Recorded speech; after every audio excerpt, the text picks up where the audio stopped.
بسم اللہ الرحمن الرحیم۔ السلام علیکم ورحمۃ اللہ وبرکاتہ۔ رسول اللہ صلی اللہ علیہ وسلم کی احادیث میں واضح نشانیاں بیان کی گئی ہیں جن سے عمدہ اور اچھے خاتمے استدلال کیا جا سکتا ہے۔ تو کوئی شخص بھی جب ان علامات میں سے کسی علامات پر فوت ہوتا ہے تو اس کے لیے بشارت ہے۔ ہم اللہ تعالیٰ سے حسن خاتمے کا سوال کرتے ہیں۔ نمبر 1، موت کے وقت کلمہ شہادت۔ حضور صلی اللہ علیہ وسلم کا ارشاد ہے، جس کا آخری کلمہ لا الہ الا اللہ ہوا وہ جنت میں داخل ہو گیا۔ نمبر 2، پیشانی پر پسینے کا آنا۔ حضرت حریرہ رضی اللہ تعالی عنہ فرماتے ہیں کہ وہ خراسان تھے اور بھائی کی عیادت کے لیے گئے جو کہ بیمار تھا۔ جب وہاں پہنچے تو وہ قریب المرگ تھا اور اس وقت اس کے ماتھے پر پسینہ تھا۔ وہ کہنے لگے اللہ اکبر کبیرہ۔ میں نے رسول اللہ صلی اللہ علیہ وسلم کو سنا، آپ نے فرمایا کہ مومن جب مرتا ہے تو اس کے ماتھے پر پسینہ ہوتا ہے۔ نمبر 3، جمعہ کی رات یا جمعہ کے دن موت کا آنا۔ حضور صلی اللہ علیہ وسلم کا ارشاد گرامی ہے کہ جب کوئی مسلمان جمعہ کی رات یا جمعہ کے دن مرتا ہے تو اللہ تعالیٰ اسے قبر کے فتنہ سے محفوظ رکھتا ہے۔ نمبر 4، میدان جنگ میں شہادت۔ اللہ تعالیٰ شہید کو چند خصلتیں عطا فرماتا ہے۔ نمبر 1، خون کے پہلے قطرے کے ساتھ ہی اس کی بخشش کر دی جاتی ہے اور جنت میں اس کا ٹھکانہ دکھا دیا جاتا ہے۔ نمبر 2، عذاب قبر سے اسے پناہ مل جاتی ہے۔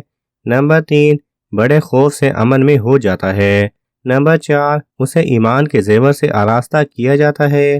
نمبر 5، موڑی آنکھ والی حور سے اس کا عقد کرا دیا جاتا ہے۔ نمبر 6، اپنے قریبی رشتہ داروں میں 70 کے حق میں اس کی شفاعت قبول کی جاتی ہے۔ اس شہادت کی ہر شخص کے لیے امید کی جا سکتی ہے جو صادق کے دل اور خلوص دل سے اس کی دعا کرے، اگرچہ وہ میدان جنگ میں شہید نہ بھی ہوا ہو، کیونکہ حضور صلی اللہ علیہ وسلم کا ارشاد ہے جس نے صدق دل سے شہادت طلب کی وہ شہداء کی منازل کو پا لیتا ہے، اگرچہ اس کی موت اپنے بستر پر کیوں نہ آئے۔ نمبر 5، اللہ کی راہ میں نکلے اور موت آ جائے۔ حضور صلی اللہ علیہ وسلم کا ارشاد گرامی ہے کہ جو کوئی اللہ کی راہ میں نکلا اور مر گیا، قتل ہوا تو وہ شہید ہے، یا اس کو گھوڑے یا اونٹ نے کچل کر مار ڈالا، اس کی گردن توڑ دی، یا کسی موذی نے اس کو ڈس لیا، یا اپنے بستر پر مر گیا، کسی بھی موت سے مرے وہ شہید ہے، اس کے لیے جنت ہے۔ نمبر 6، طاعون سے موت۔ حضور صلی اللہ علیہ وسلم نے ارشاد فرمایا، طاعون کی بیماری ہر مسلمان کے لیے شہادت ہے، اور اس بارے میں اس حدیث کے علاوہ اور بھی بہت سی صحیح احادیث حضور صلی اللہ علیہ وسلم سے ثابت ہیں۔ نمبر 7، پیٹ کی بیماری سے موت۔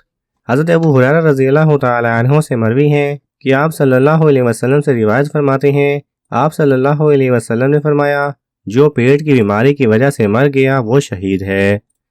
نمبر 8 اور 9، غرق اور عمارت کے نیچے دب کر موت۔ حضور صلی اللہ علیہ وسلم کا ارشاد ہے، شہداء 5 قسم کے لوگ ہیں، طاعون والا، پیٹ کی بیماری والا، غرق ہونے والا، عمارت کے نیچے دبنے والا، اللہ کی راہ میں شہید ہونے والا۔ 10، 11 اور 12، نفاس والی عورت، آگ کے ساتھ موت اور سخت قسم کا ورم۔ حضرت جابر رضی اللہ تعالی عنہ سے روایت ہے کہ شہداء 7 قسم کے ہیں، اللہ کی راہ میں مارے جانے والا شہید، پیٹ کی بیماری والا شہید، جل کر مرنے والا شہید ہے، جو عمارت کے نیچے دب کر مرنے والا بھی شہید ہے، ایسی عورت جس کے پیٹ میں بچہ ہو اور وہ مر جائے وہ بھی شہید ہے۔ نمبر 13، راشد بن جیش سے روایت ہے، حضور صلی اللہ علیہ وسلم نے فرمایا، جو سل یعنی پھیپھڑوں کی بیماری میں مبتلا ہوا وہ بھی شہید ہے۔ نمبر 14، 15 اور 16، مال، دین اور جان کے دفاع میں موت۔ ایسے مال کی حفاظت میں موت آ جائے جس کو غصب کرنے کا ارادہ کیا گیا ہو، یا دین اور جان کی حفاظت میں موت آ جائے۔ سعد بن زید حضور صلی اللہ علیہ وسلم سے روایت کرتے ہیں، آپ فرماتے ہیں کہ جو اپنے مال کے ساتھ قتل ہوا وہ شہید ہے، جو اپنے اہل کے ساتھ مارا گیا وہ بھی شہید ہے، اور جو اپنے دین کے ساتھ مارا گیا وہ بھی شہید ہے، جو اپنے خون اپنی جان کی وجہ سے مارا گیا وہ بھی شہید ہے۔ نمبر 17، اللہ کی راہ میں جہاد کے لیے تیار رہنا۔ حضرت سلمان رضی اللہ تعالی عنہ کی حضور صلی اللہ علیہ وسلم کی کسی صحیح حدیث سے ثابت ہے کہ آپ صلی اللہ علیہ وسلم نے فرمایا، ایک دن اور ایک رات کے لیے تیار ہو کر رہنا 1 ماہ کے روزوں اور قیام سے بہتر ہے۔ اگر اس کو موت آ جائے تو اس عمل کا ثواب جس میں وہ تھا اس پر جاری رہے گا، اور اس پر رزق جاری کر دیا جاتا ہے، اور وہ فتنوں سے امن میں ہو جاتا ہے۔ نمبر 18، نیک کام پر موت کا آ جانا۔ حضور صلی اللہ علیہ وسلم کا ارشاد ہے، جس نے لا الہ الا اللہ پڑھا اور اس کا مقصد صرف اللہ کی رضا تھا اور اس پر اس کو موت آ گئی تو وہ جنت میں داخل ہو گیا، اور جس نے اللہ کی رضا کے لیے روزہ رکھا اور اس پر اس کو موت آ گئی وہ جنت میں داخل ہو گیا، اور جس نے اللہ کی رضا حاصل کرنے کے لیے صدقہ کیا اور اس پر اس کو موت آ گئی وہ جنت میں داخل ہو گیا۔ حضرت حنظلہ بن عامر رضی اللہ تعالی عنہ جن کے باپ کو ابو عامر کو فاسق کہا جاتا تھا، حضرت حنظلہ رضی اللہ تعالی عنہ کی نئی نئی شادی ہوئی تھی۔ جب آپ نے جنگ کے نگار سنے تو اس وقت اپنی زوجہ کے ساتھ مصروف تھے۔ میدان جنگ میں مشرکین کے ساتھ آپ کا سامنا ہوا، آپ صفوں کو چیرنے لگے، یہاں تک کہ مشرکین کے سردار ابو سفیان صخر بن حرب تک پہنچ گئے، اور قریب تھا کہ آپ اس کا خاتمہ کر دیتے اگر اللہ تعالیٰ نے آپ کے لیے شہادت مقرر نہ کر دی ہوتی۔ ابو سفیان پر معاملہ بڑا سخت ہو گیا جب آپ مکمل طور پر اس پر غالب آ گئے اور اس کو ختم کرنا آپ کے بس میں تھا۔ شداد بن اسود نے دیکھ لیا، اس نے آپ کو ضرب لگائی اور شہید کر دیا۔ ملائکہ نیچے تشریف لائے اور حضرت حنظلہ رضی اللہ تعالی عنہ کو غسل دیا۔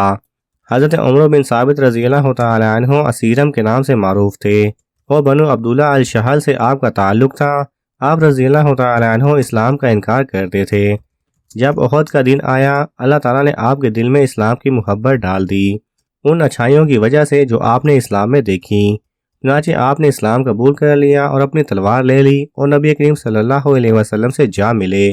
آپ نے لڑائی کی یہاں تک کہ آپ کو گہرے زخم آ گئے اور کسی کو بھی آپ کے بارے میں علم نہیں تھا کہ انہوں نے اسلام قبول کر لیا ہے۔